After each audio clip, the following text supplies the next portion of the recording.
역사로 우리의 낮은 몸을 자기 영광의 몸의 형체와 같이 변하게 하시리라. 아멘.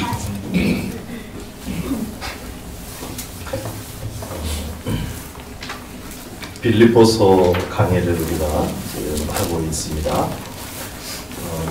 복음에 합당한 정서, 이게 이제 오늘 제목인데요. 1장에서는 우리가 복음에 합당한 생활 이렇게 했었죠. 그 복음은 하나님이 우리 안에서 하나님의 일, 거룩을 이루신다 하는 그 내용입니다. 지금 바울이 1장뿐만 아니라 바울 서신 전반에서 기저의 사상으로 갖고 있는 사상이 있습니다. 그 사상은 뭐냐면은 하나님께서 우리 안에 오셨다는 거죠. 그래서 하나님의 수준의 일, 하나님의 품질의 일을 진행하신다 하는 겁니다. 한번 따라 말해주시기 바랍니다. 하나님의 복음 예수님. 하나님의 복음 예수님. 하나님께서 복음을 전하시는데 우주 만물을 통해서 복음을 전하실 뿐만 아니라 예수님을 보내셔서 모든 것이 다 거기에 집중되어 있어요. 그래서 하나님이 전하시는 복음을 초점 있게 말한다면 예수님이십니다. 또 따라해 주시기 바랍니다. 예수님의 복음 성령님.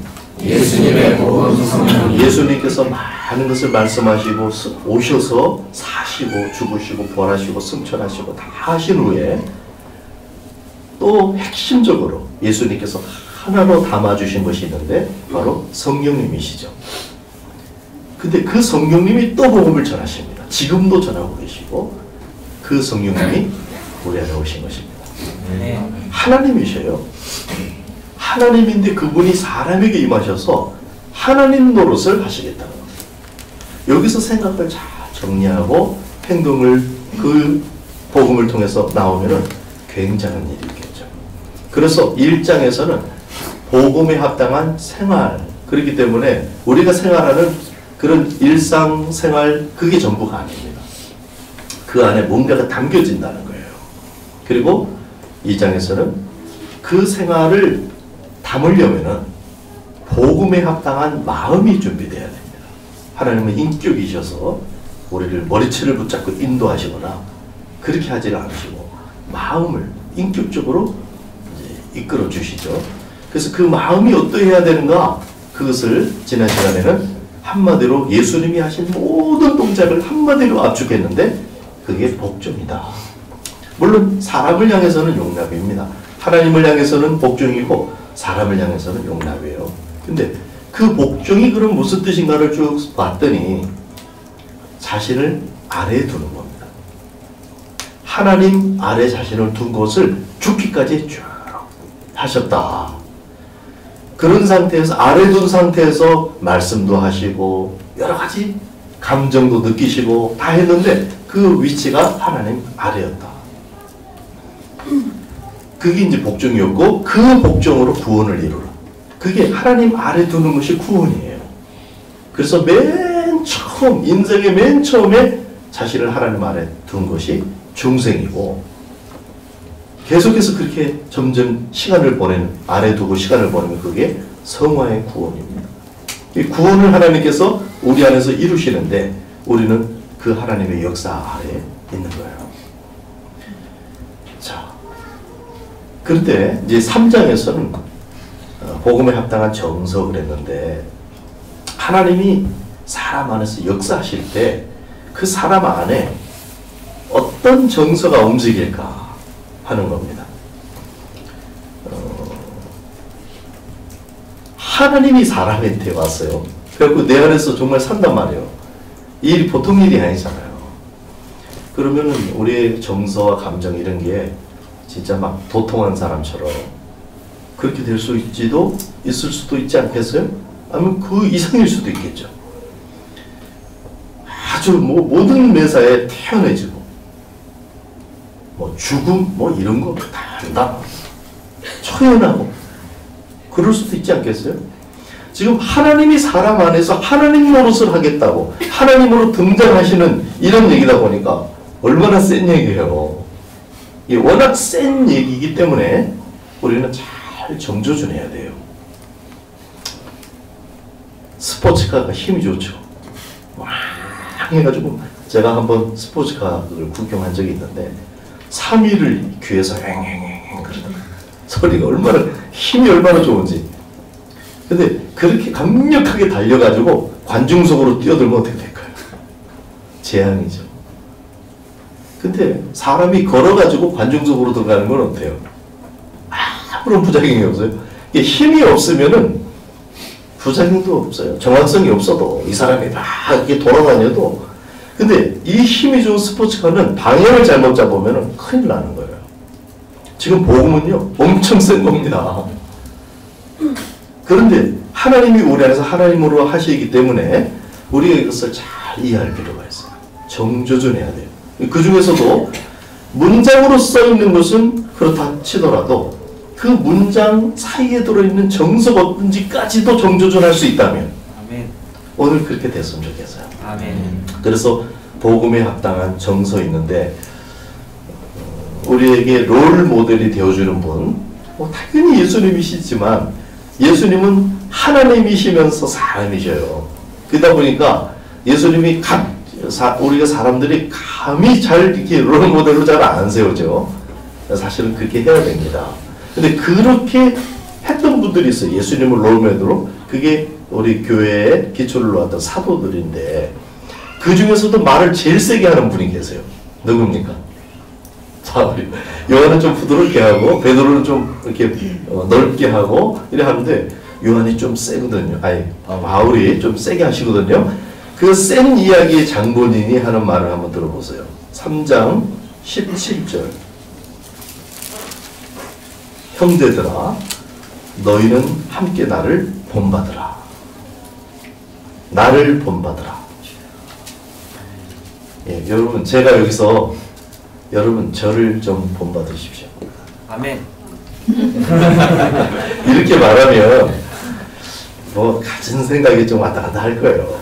저 사람이 평소에 그렇게 안 봤는데 좀 교만한 거 아닌가? 뭐 별의별 생각이 들 수도 있을 거예요. 말하는 자기 자신도 말해놓고 좀 흔들릴 수도 있죠. 엄청 센 말을 하고 있어요. 바울은 교만해서 그럴까요? 완벽해서 그럴까요? 바울은 자신을 죄인 중에 괴수라고 밝혔어요. 제가 생각할 때는 바울의 이 확신은 정확성에서 오는 확신입니다.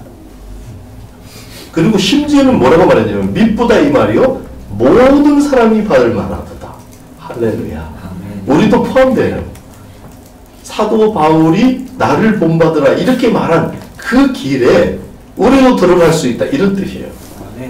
그러니까 제가 저를 좀 본받으세요. 만약에 이렇게 정말 정확성을 가지고 할 수 있다면 좋은 거예요. 간혹 제가 그런 생각이 들긴 해요. 막 큰 사람이 헤맬 때 이렇게 보면서 나처럼 하면 됐는데 이런 생각이 살짝 올라올 때가 있어요. 근데 그게 그 사람을 업신여기거나 그런 게 아니라 안타까워요. 저기 아닌데 저 속으로 자꾸 들어가요.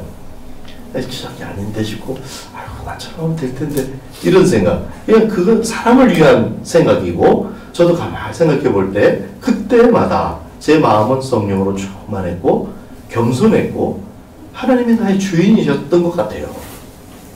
바울이 지금 이 말을 하고 있는데 과연 어떤 것을 본받으라 하는 것인지를 우리가 한번 쭉 자세히 한번 살펴보면 좋겠는데요. 4절부터 8절까지 같이 읽겠습니다. 4절, 3장 4절부터 시작.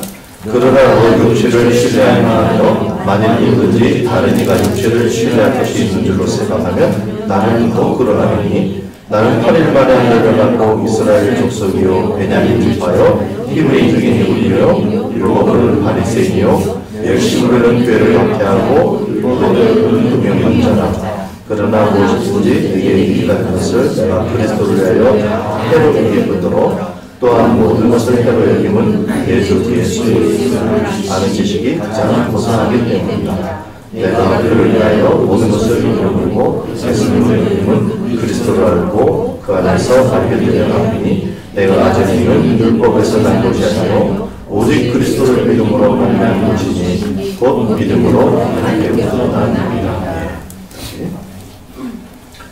육체로 자기 육체에 대해서 세상적인 것에 대해서 밝히면서 나 좀 내놓을 게 많다 이런 얘기를 하는 거죠. 특별히 8일 만에 할례를 받았다. 아주 그 정상적인 코스를 밟은 거예요. 어렸을 때부터 이스라엘 족속 중에서도 베냐민 지파예요. 왕이 나왔던 지파입니다. 왕족이야 하나 이런 얘기도 되겠죠. 히브리인 중에 히브리인이요, 율법 중에 바리새인이에요. 우리가 느낌이 지금 바리새인 그러니까 좀 욕먹는 사람들로 돼 있지, 유대인들 사이에서는 학자들이고 존경하는 그런 랍비들이 있는 그런 그룹이에요. 그런 사람들이고 열심으로는 교회를 박해하고 율법의 의로는 흠이 없다. 아유, 이 말을 어떤 율법학자도 잘 하기 어려웠을 거예요. 근데 바울은 이걸 합니다. 자기가 율법을 철저하게 지키고 막 이렇게 해가지고 흠이 없대요. 그런데 말하려고 하는 것은 이걸 본받으라는 아니었어요. 이런 걸 다 해로 여기고 8절에 보면 배설물로 여기게 됐다. 배설물을 한잔하고 뭔지 아시죠? 그런 걸, 그러니까 이 좋은 거 지금 대단해 보이는 거 사람들이 와 그래? 이런 이름을 쭉 얘기한 다음에 이게 그거야. 난 그렇게 됐어. 그러면 이걸 본받으라는 게 전혀 아니잖아요. 그럼 뭘 본받으라는 것이냐? 9절에 자기를 소개하는데 예수님을 믿는 거. 그래서 예수님을 믿어서 자기가 하나님으로부터 의를 얻은 거. 이거라는 거예요. 그러니까 믿는 겁니다. 예수님 믿는 거. 아멘. 그러니까 사도 바울을 본받는 게 다른 동네에서 막 헤매면 안 되고 예수님 믿는 거. 사도 바울이. 그걸 본받으면 됩니다. 그리고 사도 바울은 다른 곳에서 또 뭐라고 그랬냐면은 내가 그리스도를 본받는 것 같이 나를 본받는 자가 되라. 그게 정조준이 돼 있어요. 그래서 이제 사도 바울은 믿는 거 그걸 했고, 자 그러면 그리스도를 믿는다는 거는 그분을 철커덕 믿을 수 있으면은 항상 자기를 그분 아래 둘 수 있죠. 그래서 아까 말한 그 2장에서 말한 복종이라는 개념하고 이제 통하게 됩니다. 믿기 때문에 자발적으로 자신을 주님 아래에 이렇게 둘 수가 있는 거예요. 주님이 어떻게 하든 내가 나한테 불리한 일을 하는 것 같든 험한 일을 하는 것 같든 관계없이 좋은 일을 할 때는 당연하고 주님 발 아래 자기를 둘 수 있는 것은 주님을 믿기 때문이에요. 그래서 내가 복종하는 것을 본받으라 이 말도 되겠죠. 자, 1장이 뭐였냐면은 하나님이 우리 안에서 거룩을 행하신다 이 말이거든요. 2장은 무엇이냐면 우리가 복종할 때 하나님이 우리 안에서 하나님의 거룩을 진행하신다 이 말이에요. 3장은 무슨 말이냐? 사도 바울 자신도 자기가 복종할 때에 하나님이 자신 안에서 하나님의 거룩을 진행했다. 이 말을 지금 바울은 하고 있는 겁니다. 그리고 이제 자기가 제대로 믿을 때, 제대로 하나님 아래 자신을 잘 두었을 때, 그때 자기의 내면 상태를 자연스럽게 표현하고 있어요. 이걸 말하려고 작정을 했는지 그건 잘 모르겠는데 행간을 읽으면 그게 보입니다. 그리고 모범적인 두 사람을 아울러 소개를 합니다. 앞에 2장에서 우리가 읽었죠? 디모데와 에바브로디도인데, 그러니까 세 사람을 사례로 두는 거예요. 세 사람 안에 움직이는 그런 감정들, 정서들을 보는데요. 디모데를 사례로 얘기하면서 바울의 정서를 볼 수 있는데, 역시 지금 이거는 한 사람이 이렇게 느낀다 이런 정도가 아니라는 걸 알아야 돼요.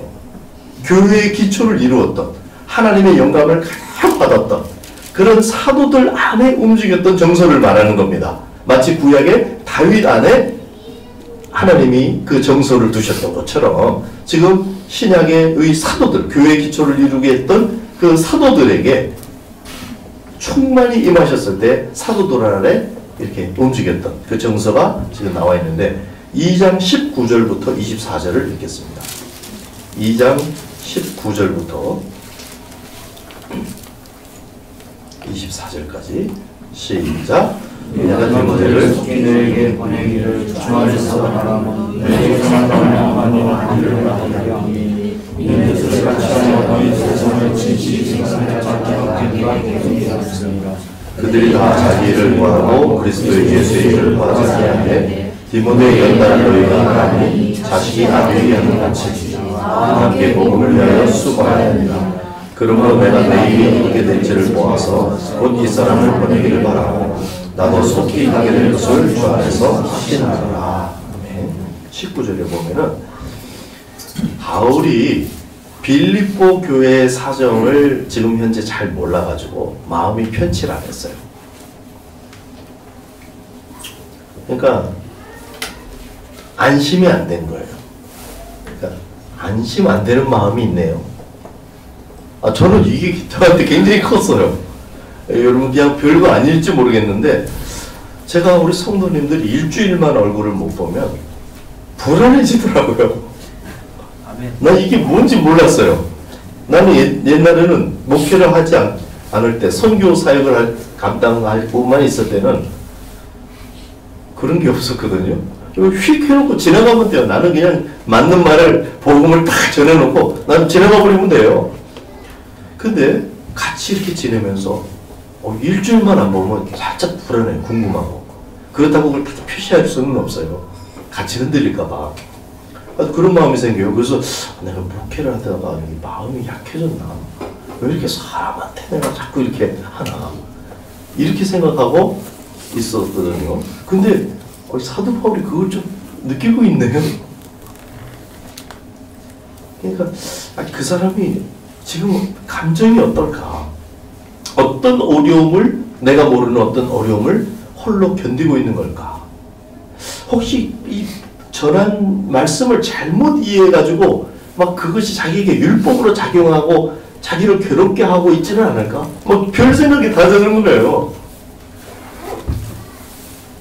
그래서 이제 디모데를 보내고 싶은 그런 마음이 생긴 건데요. 20절 보면은 너희 사정을 진실히 생각할 자가 이밖에 내게 없다. 디모데 얘기인데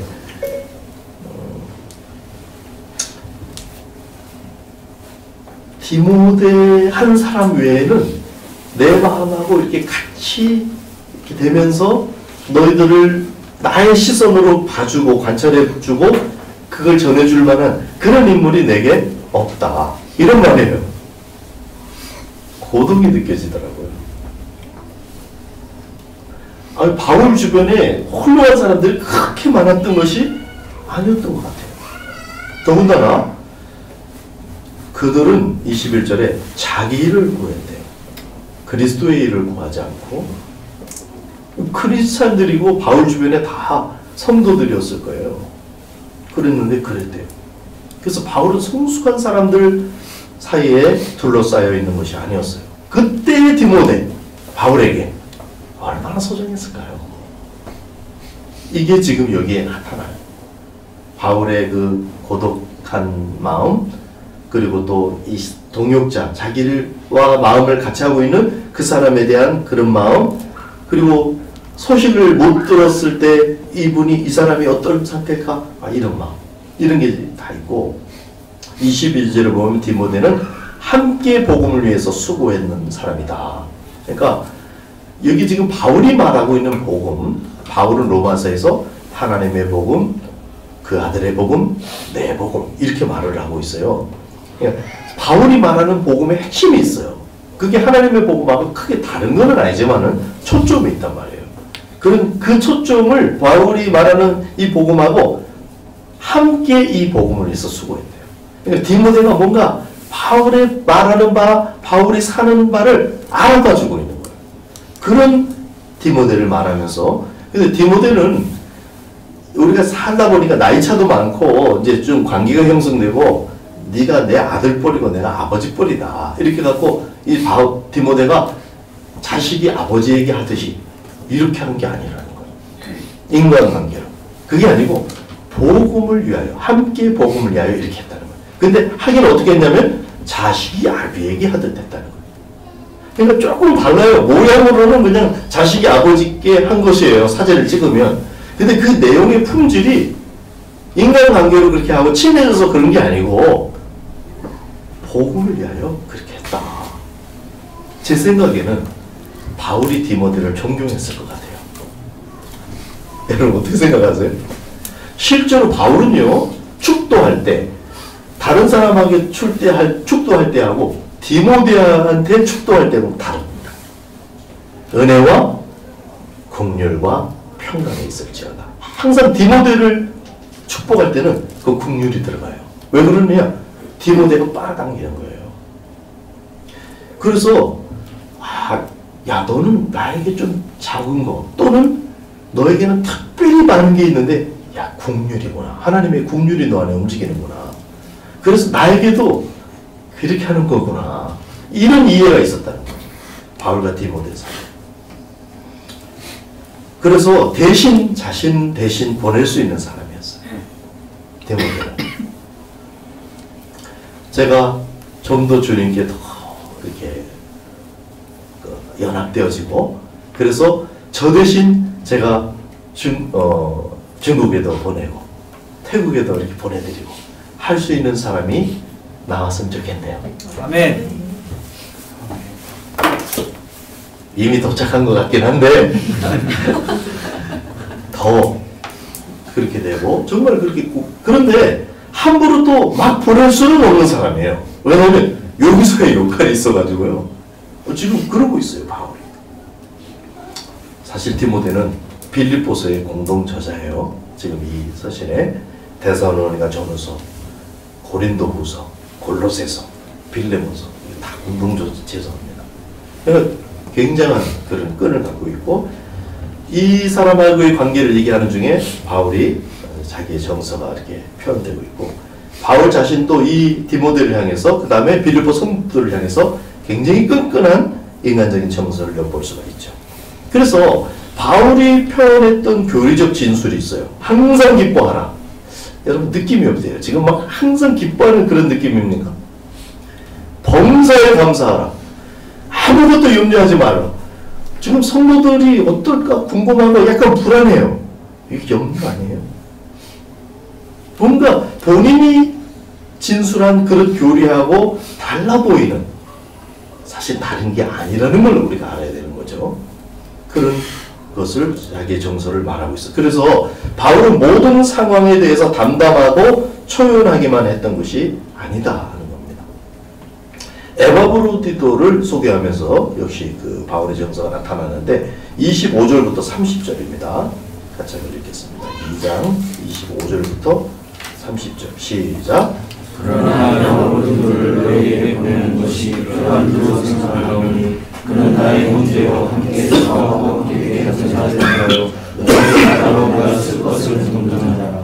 그가 너의 문제를 간절히 사모하고 주의 소리 같은 줄을 알고 심히 의심하는 자라.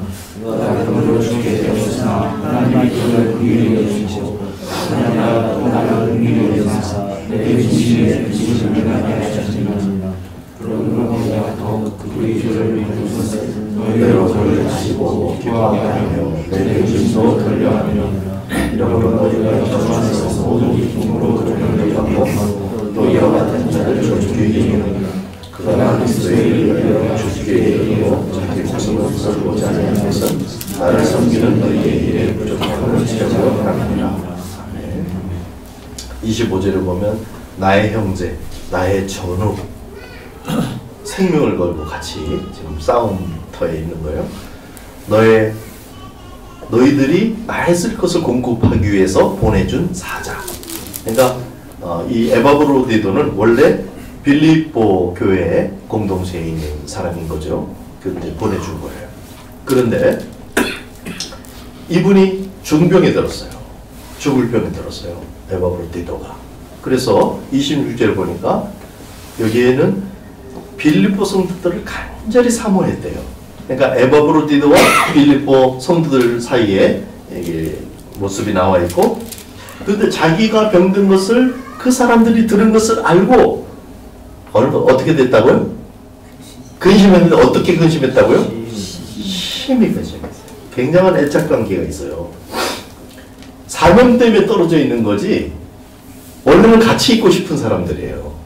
근데 사명 때문에 지금 이렇게 떨어져 있는 겁니다. 그렇게 떨어져 있고, 그 다음에 자신을 향한 빌립보 성도들의 근심이 느껴져요. 그런 관계예요.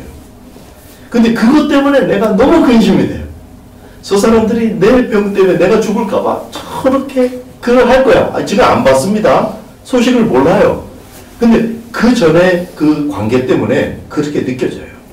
그리고 그것 때문에 내가 굉장히 근심하고 있죠. 자, 어떤 근심입니까? 자기가 죽을까봐 막 근심하고 그 전자이잖아요. 자기의 중병을 위한 근심이 아니고 다른 사람, 그 빌립보 교회 성도들의 마음에 대한 근심이었고요. 27절에 보면은 그가 병들어 죽게 되었으나 하나님이 그를 긍휼히 여기셨고 그뿐 아니라 또한 나를 긍휼히 여기사, 사도 바울이 하는 말입니다. 내 근심 위에 근심을 면하게 하셨느니라. 그러면 사도 바울은 어떻게 했다는 거예요? 근심했어요, 안 했어요? 해도 어느 정도 했어요. 근심 위에 근심이 있었을 정도로 굉장히 근심했어요. 그러니까 이 감정이 예를 들면 에바브로디도가 빌립보 성도를 향해서 근심하는 게 그냥 일방적으로 저 사람은 안 그러는데 이 사람이 그런 게 아니에요. 바울은 다 알고 있었어요. 그래서 이 사람이 이렇게 근심하는 거에 대해서도 빌립보 성도가 이렇게 근심하는 거에 대해서도 다 알고 있었기 때문에 그게 너무 힘들었어요. 바울에게도. 그래서 바울도 근심 위에 근심이 있었는데 너무나 다행히 그러니까 긍휼히 여기셨다 그랬어요. 자, 중병이 치료되는 것을 긍휼로 생각했다는 말이에요. 아니 지금 살든지 죽든지 그랬잖아요. 1장에 사도 바울이 살든지 죽든지 그랬거든요. 근데 이제 와서 죽는 거에 대해서 그렇게 막 근심하고 그러나 이게 자기의 죽음은 괜찮은 거예요. 정리되어 있는 거예요. 근데 저 동력자의 죽음과 그 죽음에 연결되어 있는 사람들의 감성에 대해서는 정리가 지금 안 돼 있거든요. 그래서 그것 때문에 지금 사도 바울은 근심하고 있어요. 만약에 사도 바울이 이렇게 이 죽음에 대해서 우리가 사실 문제가 안 되잖아요. 다 우리 정리가 돼 자신에 대해 자신의 죽음에 대해서 정리가 돼 있죠.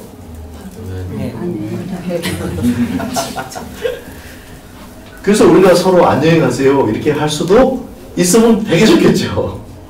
오늘 저녁 하나님 부르시면 안녕히 가세요 뭐 그런 정도로 헤어지고 근데 그래서 그런 정리가 되어 있는 바울이라면 이 사람 지금 막 죽으려고 그러는데 뭐 그것 때문에 근심하고 막 그래.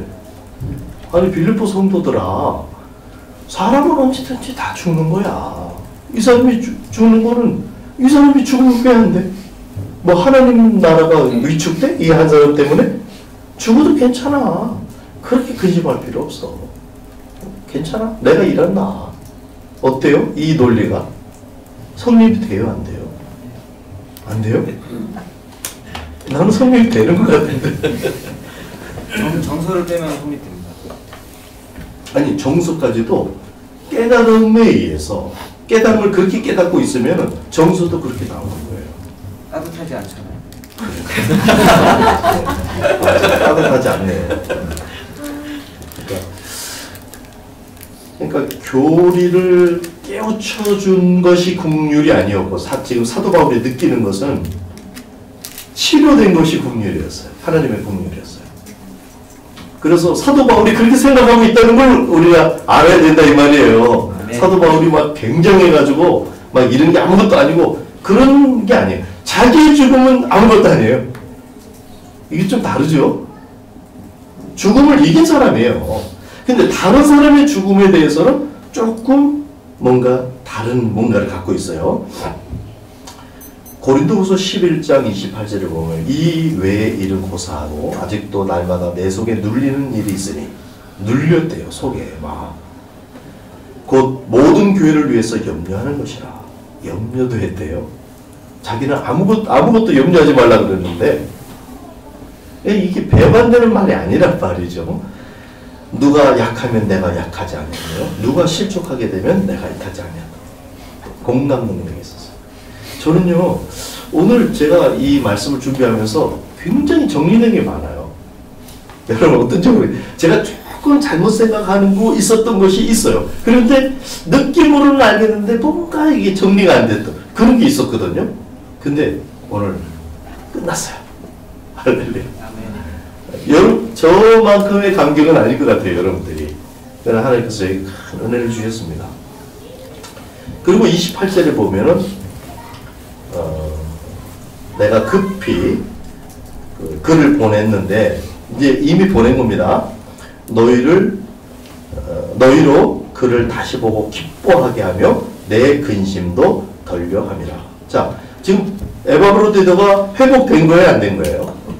됐어요. 이미 회복돼갖고 보냈거든요. 그러면 에바브로다가 회복 안 되는 것 때문에만 근심했다면 이 근심이 없어져야 돼요.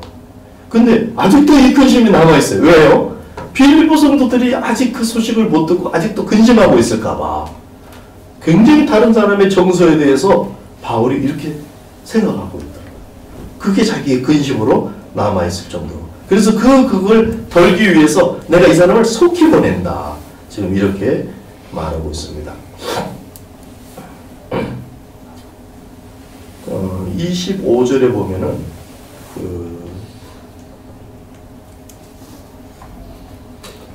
에바브로디도를 너에게 보내는 것이 필요한 줄로 생각했다. 근데 디모데에 대해서는 어떻게 생각했죠?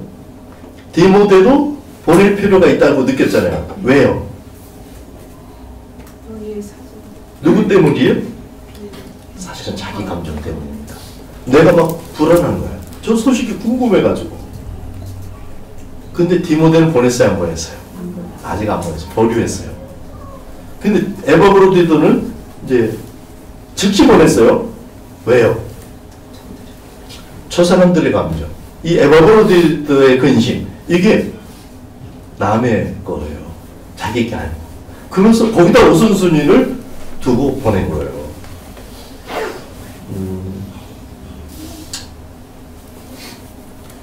그러니까 자신의 불안을 더는 것보다 성도들과 동역자들의 근심을 덜어주기 위해서 그런 결정을 한 거죠. 사실 다 어려운 사람들이에요. 보내기. 자기 곁에 있으면 다 좋은 사람들이에요.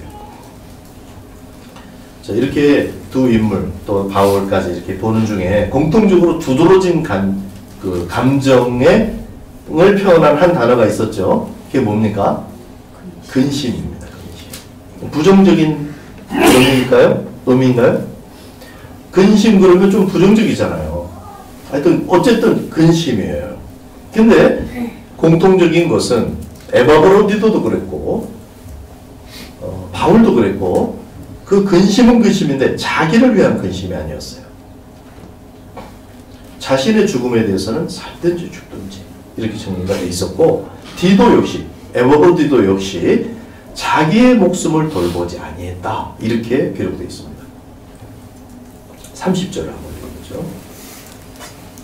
시작. 그가 그리스도를 위하여 죽게 이르르고 자기 목숨을 돌보지 아니한 것은 나를 섬기는 너희의 일에 부족함을 채우려 함이라. 그러니까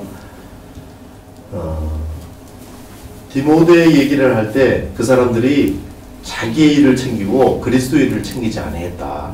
그런 사람이 있는 거예요. 근데 여기는 지금 빌립보 성도도 그렇고 에바브로디도 그렇고 자기 일을 챙기지 않고 그리스도 예수의 일을 챙기는 사람들이에요.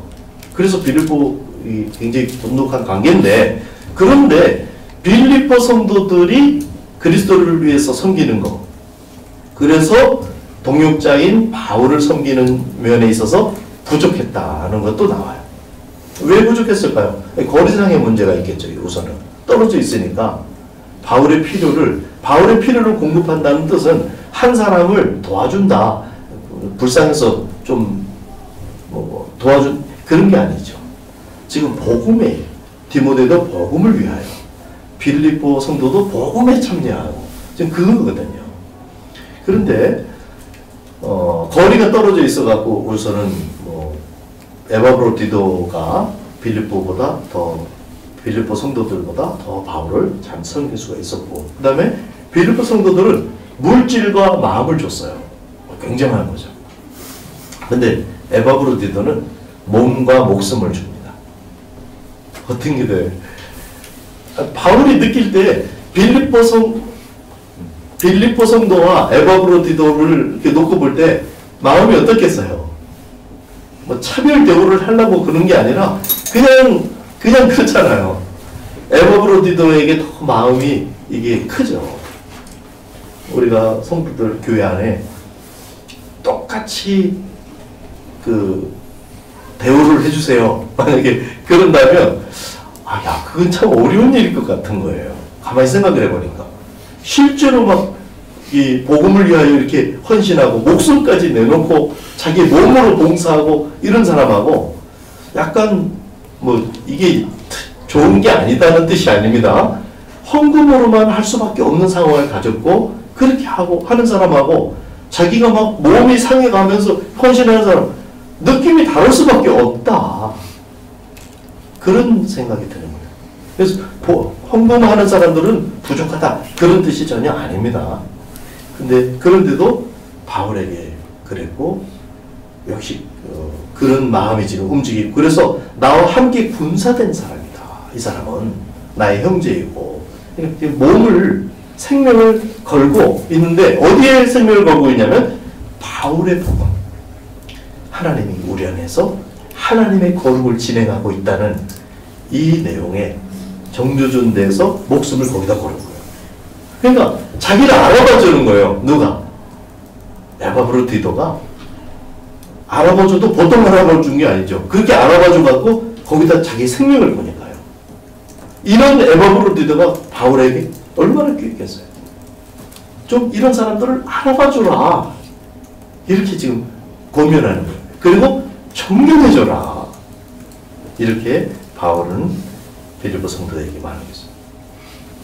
제 마음, 제가 이게 읽으면서 또 어떤 생각이 드냐면 저의 후원자들이에요. 제가 20년 넘게 이제 후원을 얻어서 그렇게 사는 삶을 살았는데 참 신기하고 놀라운 겁니다. 제가 선교 보고를 안 해도 이 사람들이 후원을 해요. 물론 하려고 노력합니다. 1년에 한 번이라도. 근데 도대체 이건 뭘까? 그러니까 내가 하는 일을 후원하는 게 아니더라고요. 제가 그게 너무나 은혜가 됐어요. 나를 그냥 믿고 나를 후원해 주는 거예요. 당신이 뭘 해도 괜찮다. 당신은 그럴 사람이니까 뭘 해도 괜찮아. 이렇게 해서 후원을 하는 거지. 무슨 사역 보고를 받고 그 일 좋아. 그 일 그거 이게 아닌 거예요. 그래서 제가 저의 후원자들에 대해서 굉장히 존경하는 마음이 있어요. 그냥 나를 후원해 주니까 그게 아니에요. 굉장히 존경스러워요. 어떻게 나간 사람을 후원을 할까? 지금은 그래도 모양이 나오고 목사가 되고 선교사라고 불리우고 여기저기 또 이렇게 그러니까 그렇지. 그 초기에 아무것도 보이지 않는데 그냥 이 사람하고 나랑 몇 마디 교제해 보더니 딱 결단해가지고 나를 후원하는데 존경스러워요. 그런 정서가 당연히 있었겠다. 사도 바울 안에도 그런 게 있다. 자, 오늘 제목은 복음에 합당한 정서인데 이 사례들을 쭉 보면서 항상 기뻐하라고 권하가 있는 바울 자신은 기쁨이 아니라 근심 중에 있습니다. 에바브로디도와 빌립보 성도들도 근심했고요. 그런데 물론 그 근심은 자기를 위한, 자기의 생계와 이런 걸 위한 근심이 아니라 다른 사람을 위한 근심이었어요. 근데 이제 이 근심만 있는 건 아닙니다. 더 나아가서 바울은 슬펐어요. 3장 17절, 18절에 보면은 나를 본받으라 이렇게 얘기하면서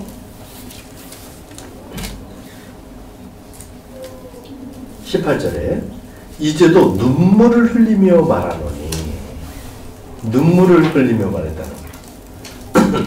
에베소에서도 내가 밤낮으로 눈물로 너희들을 훈계했다 뭐 이런 표현도 있습니다. 바울의 슬픔이 여기 이제 표현이 있어요. 왜 눈물까지 흘릴까?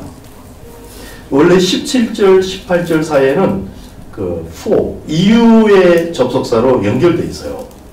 그러니까 무슨 말이 되냐면 17절에 나를 본받으라. 그리고 너희들처럼 나 그리고 디모데 이런 사람들을 본받는 그런 사람들이 너희 주변에 또 있을 텐데 그런 사람들을 잘 주의 깊게 봐라. 왜냐하면은 이 사람들 내가 눈물로 진짜 말하는데 십자가의 원수로 행하고 있는 거야.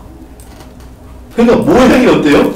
지금 바울을 본받는다, 디모데를 본받는다 이렇게 말하고 있는데 사실은 아니라 이 말을 지금 하고 있는데 그 말을 하는데 너무 슬픈 거예요. 그렇게 지금 이제 17절과 18절이 연결되어 있는 건데요. 눈물까지 왜 흘릴까? 바울은 그만큼 간곡한 거예요. 그만큼 이게 간교한 거예요. 그만큼 혼합이 돼 있어갖고 분별해내기가 참 어려운 거예요. 내가 항상 기뻐하라 이렇게 말했는데 이게 다가 아니야. 이게 다인데 그 안에 아주 그 미묘하고 이런 부분이 또 있어요. 그런 부분은 간과하고 그 표면적으로만 하면은 야, 저 사람들이 말씀으로 하는 거 없다 이렇게 우리가 속을 수도 있고, 그래서 사도 바울은 빌립보 성도를 향해서 기도할 때 너희가 지극히 선한 것을 분별할 수 있게 되기를 기도해 줬어요. 그걸 분별할 수 있어야 된다. 느껴낼 수 있어야 된다. 그리고 느낄 뿐만 아니라 그것을 분별해낼 수 있어야 된다. 사실 그 당시에 영지주의 이단이 함께 움직이는 시설입니다. 그러니까 깨달음을 강조했어요.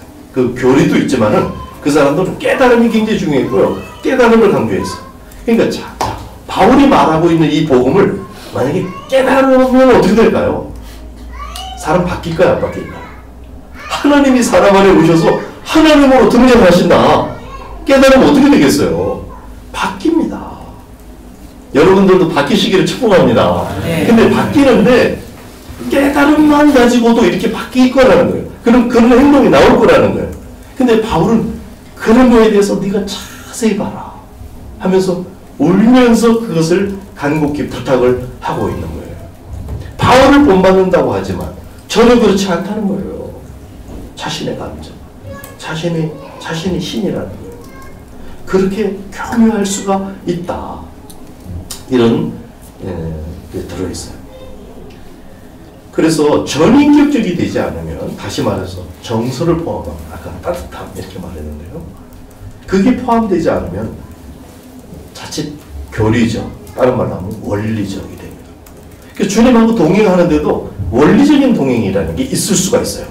한번 따라 말해주세요. 원리적 동행, 인격적 동행, 전인적인 동행이죠. 원리적인 동행은 뭔가 하나님은 이렇게 하시더라. 성령의 인도는 요러 하더라. 이걸 공부를 통해서 알아가지고 그대로 하는 거예요. 그러면요, 정말 하나님의 뜻이 있는데 거기 그 자리에 있어요. 근데 정서가 달라요. 하나님의 심정이 그게 당기질 않아요. 하나님의 뜻 갖고, 하나님의 일 갖고, 선교 갖고, 목회 갖고 다 사진으로 찍으면 다 똑같아요. 근데 저변에 흐르는 정서가 다를 수가 있다 하는 겁니다. 그래서 원리적으로 되면 위험해요. 전인적인, 인격적으로, 특별히 정서가 무시돼서는 안 돼요. 물론 정서보다 더 중요한 것은 이해입니다. 물론 그게 돼야 돼요. 그러나 그것이 배제돼서는 안 돼요. 그래서 1장 10절에는 너희가 지극히 선한 것을 분별해낼 수 있으면 좋겠다 하고 기도했던 거죠. 자, 정서에 대해서 중요한 이해를 한번 정리하면, 근심, 눈물 이런 거는요, 이 자체는 자연스러운 그냥 마음의 기능인 거예요. 결코 부정적인 것이 아니다. 바울, 디모데, 에바브로디도 것이 이분들도 다 그랬는데, 근데 그 근심 이런 게 좀 우리가 또 하나 확실히 이해해야 될 거는 타인을 위한 근심이었어요. 타인의 죽음에 대한 근심이었고, 그랬다는 것도 이해할 필요가 있어요. 저는 예수님을 대학 때 인격적으로 이렇게 확인하고 두 분이 내 눈에 막 들어왔어요. 두 분 누구냐면 CCC를 창설하신 그 빌 브라이트, 국제 CCC, 그 다음에 한국 CCC의 김준곤 목사 두 분인데 두 분 얼굴이 너무 대조적이에요. 여러분 혹시 아는 분 계신지 모르는데 빌 브라이트라는 분은요 환하게 웃고 있어요. 항상. 그리고 김준곤 목사는 항상 우울하시고 근데 그 말을 하면 막 가슴을 울릴 사람들을 저도 그냥 그분 때문에 벌떡 일어나잖아요. 그랬는데 난 좀 궁금했어요. 어떻게 저 사람 표정이 둘 다 이렇게 대조적일까? 그리고 저는 내 나름대로 평가를 하기를 항상 기뻐하라 그랬는데 그 마음은 알겠는데 좀 이상해. 진짜는 미국 CCC 빌 브라이트 됐겠다. 그러니까 전체 총재이고 설립자지. 뭐 이런 식으로 저는 이해를 했어요. 근데 빌 브라이트이 생각하는 김준곤은 아니 그게 아니더라고요. 김준곤 목사님은 선생님처럼 생각했다. 굉장히 존경하고 사랑하고 또 금식에 대해서도 배우고 김준곤 목사님이 보내주는 방식으로 금식하고 그렇게 이제 개인적인 교부는 그랬다고 그러는데 지금 와서 생각해 볼 때 그게 다 하나님 받으실 만한 거죠. 다 귀한 분들이죠. 저에게 그런 오해가 있었다는 거죠. 그래서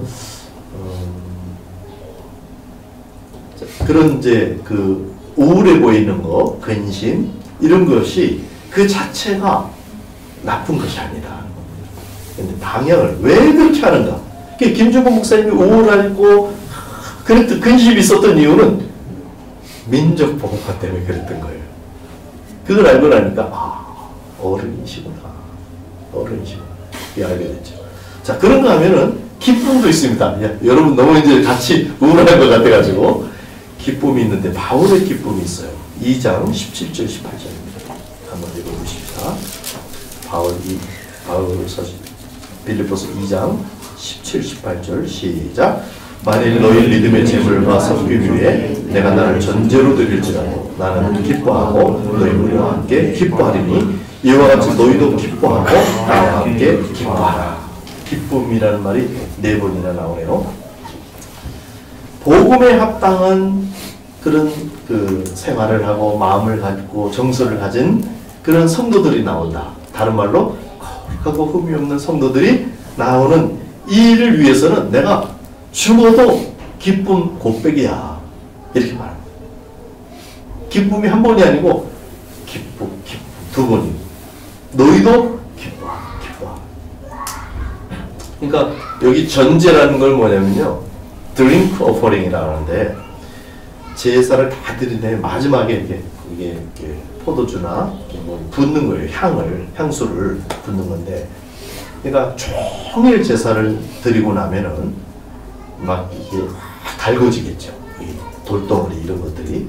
그런 상태에서 이제 해가 막 넘어갈 때 제사를 마무리하는 마지막으로 전제로 향수를 또 포도주 같은 거를 쫙 붓는 거예요. 그럼 막 시끄러면서 연기 확 나면서 향이 확 나겠죠. 그게 전제입니다. 그러니까 마지막 그 전체를 굉장히 장엄한 모습이 거예요. 그래서 자기의 선교를 그렇게 그린 거예요. 내가 마지막 그 전제로 자기 생명이 딱 들어질지라도 정말 기쁘다. 자기의 죽음을 기뻐하는 거죠. 아까 에바브로에가 죽을까봐 근심하던 이거하고 너무 달라요. 이게 다 있는 거예요. 그리고 당신들이 훗날 나의 자랑이 있게 되기를 원합니다. 지금도 자랑이 될 수 있지만 훗날 주님을 만났을 때 여러분 우리가 주님 앞에 이제 같이 갔을 때 그때 우리가 서로에게 자랑이 될 수 있기를 축복합니다. 저도 여러분 하나님 나 이런 분들하고 같이 신앙생활 했었어요. 이렇게 하면서 자랑할 수 있었으면 좋겠습니다. 여러분들도 그렇게 서로 그렇게 됐으면 참 좋겠어요. 자, 항상 기뻐하라와 우리의 정서를 어떻게 조화될까? 우리는 지금 범사에 감사하라, 항상 기뻐하라 이런 문장이 딱 들어와 있잖아요. 이게 중요한 겁니다. 정리가 돼 있어야 돼요. 그리고 항상 기뻐하라 그러면 아멘 하셔야 됩니다. 그렇게 돼 있는데 이게 어떻게 조화될까? 이렇게 생각 한번 해보세요. 사랑하라. 이 말이 율법이면 어떻게 될까요? 사랑하라가 보통 아가페하라죠. 하나님이 우리 안에서 사실 자신의 성품을 나타내시는 것이 아가페인데 아가페하라. 이게 율법으로 작동하면은 율법 중에 가장 센 율법이에요. 가장 잔혹한 율법이에요. 너 아가페 못했어? 사람으로서는 사랑했어. 그래. 근데 넌 아가페를 못했어. 그냥 사람은 이 사람하고 이 아가페하고 만나고만 하면은 죄인이고 잘못됐고 회개를 해야 돼요. 그러니까 사랑하라. 이 계명이 율법으로 작동하면 아주 안 좋은 거죠. 힘들게 하는 거죠, 사람을. 그러니까 똑같습니다. 항상 기뻐하라. 이건 우리를 정죄하려고 항상 기뻐하지 않으면 이건 믿음이 안 좋대. 이 믿음이 요것밖에 안 돼가지고 그만한 일을 당해가지고 감정이 처지고 믿음이 안 좋아. 이 용도가 아니다 이 말이에요. 여러분 안에 이런 마음이 혹시나 들어가면 여러분이 잘못 알고 있는 거예요. 회개하시기 바랍니다. 아멘. 욥과 욥의 친구들 사이에 그런 이해의 충돌이 있었어요. 욥도 몰라서 이게 뭔지 자기는 너무 힘들어. 뭔지 몰라서 정리가 안 됐어. 지금 우리는 정리가 됐습니다. 너무나 감사합니다. 그래서 항상 기뻐하지 못하면 정죄받는 것이 아니고, 그래서 기쁨은 지향점인 거예요. 지향점이고 우리가 지켜야 될 율법이 아니고, 기쁘지 않으면 믿음이 없는 것이 아니에요. 근데 뭘 보고 기쁘지 않은지가 중요해요. 그러니까 항상 기뻐하라가 최종적인 지향점이기는 하지만은 어떤 걸 보고는 슬퍼하는 것이 하나님의 뜻이에요. 근데 뭘 보고 슬퍼하느냐? 막 자기만 쳐다보고 근심하고 자기 생계 때문에 그렇고 돈이 없어서 슬프고, 이거는 어린 거예요. 죄라고 말하기보다는 어린 거예요. 근데 다른 사람이 그런 것을 보고 마음이 슬픈 거는 성숙한 거예요. 그래서 항상 기뻐하라와 슬퍼하는 자하고 우는 자하고 같이 울라가 같이. 그래서 우리는 애통과 희락이 우리 안에 같이 있을 수가 있는 겁니다. 하나님의 마음속에 두 단면이에요. 동일한 마음의 양면이에요. 우리에게도 그렇습니다. 여러분, 우는 동시에 웃을 수가 있는 거예요.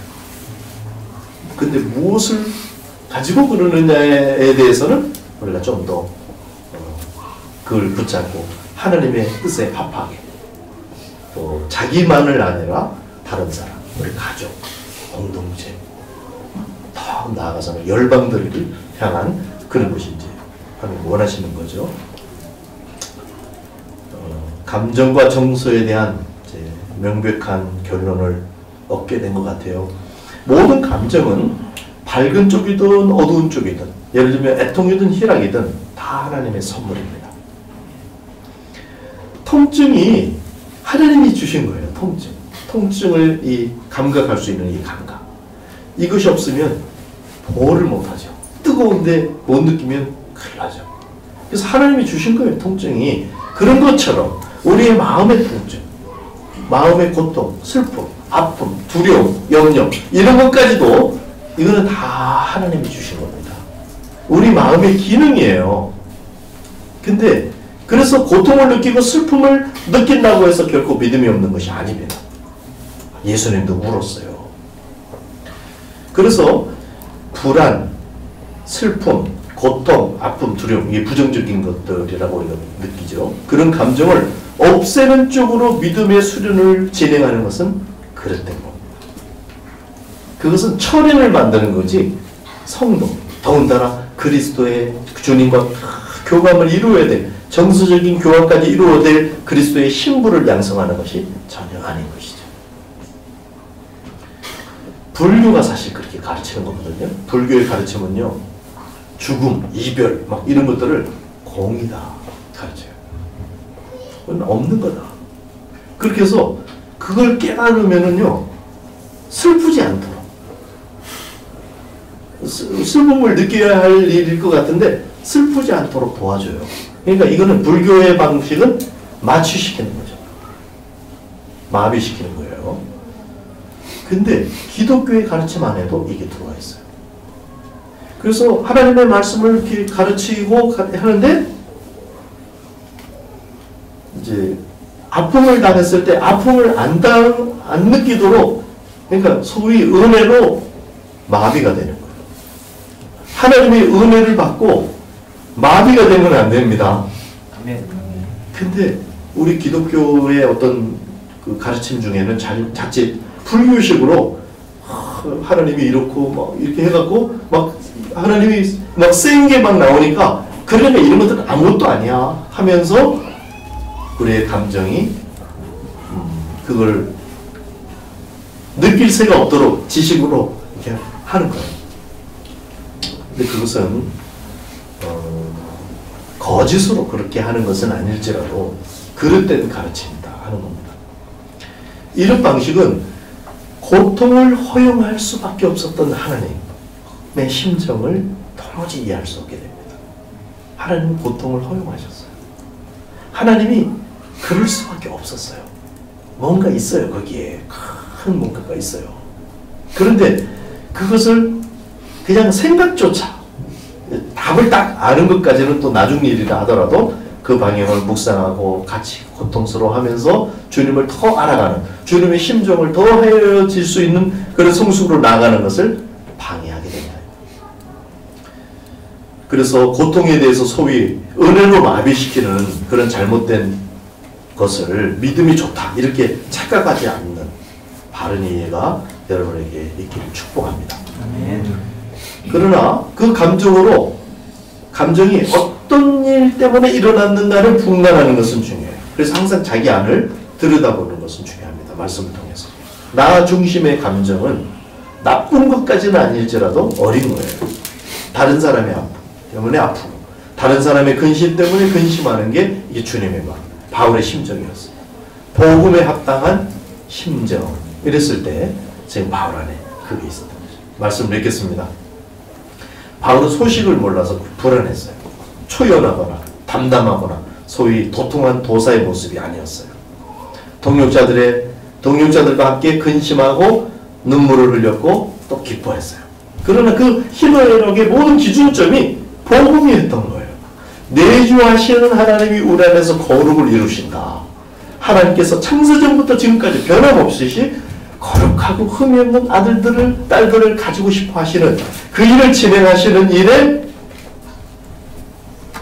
그걸 기준으로 해서 슬프고 기쁘고 바울이 그랬다. 그래서 나를 본받으라. 이렇게 바울이 말하는 이 내용이 함의하는 바는 그 복음에 합당하게 생활하라. 우리 안에서 행하시는 주님. 그 초점을 가지고 거기에 협력하고 그랬을 때 두려워하지 마라. 1장 내용입니다. 그리고 고난도 받아라. 복음을 가지고 고난을 받는 거니까 쌩으로 고난을 받는 게 아니고 복음을 가지고 고난을 받는 거니까 받아라. 그래서 복음에 합당하게 생활하라. 이게 1장이었고 그 생활이 되려면 그 내면이 정리가 돼야 되는데 그 복음에 합당하게 순종해라. 자신을 주님 밑에다 두어라. 그런 상태가 돼. 원망하고 막 화내고 이런 거는 자기를 그 밑에 두지 않는 현상이에요. 그래서 내가 이해가 안 되고 이래도 하나님을 믿기 때문에, 하나님의 그를 믿기 때문에 그 안에 있고. 그래서 복음에 합당하게 순종하라. 이렇게 말할 수 있겠어요. 2장. 3장은 복음에 합당한 나의 내면, 나의 정서, 이것까지도 포함해서 본받아 주세요. 이겁니다. 그래서 예수님의 정서도 눈물이 있었고 또는 분노도 있었고요. 사실 예수님은 생전에 웃었다는 기록을 우리가 찾아볼 수가 없죠. 사실 그분이 우리에게 웃음을 주고 싶어 하시는 거예요. 항상 기뻐하라. 이렇게 하시고 싶었는데 당신은 웃지를 못하셨어요. 그래서 예수님이 믿음이 없는 게 아니에요.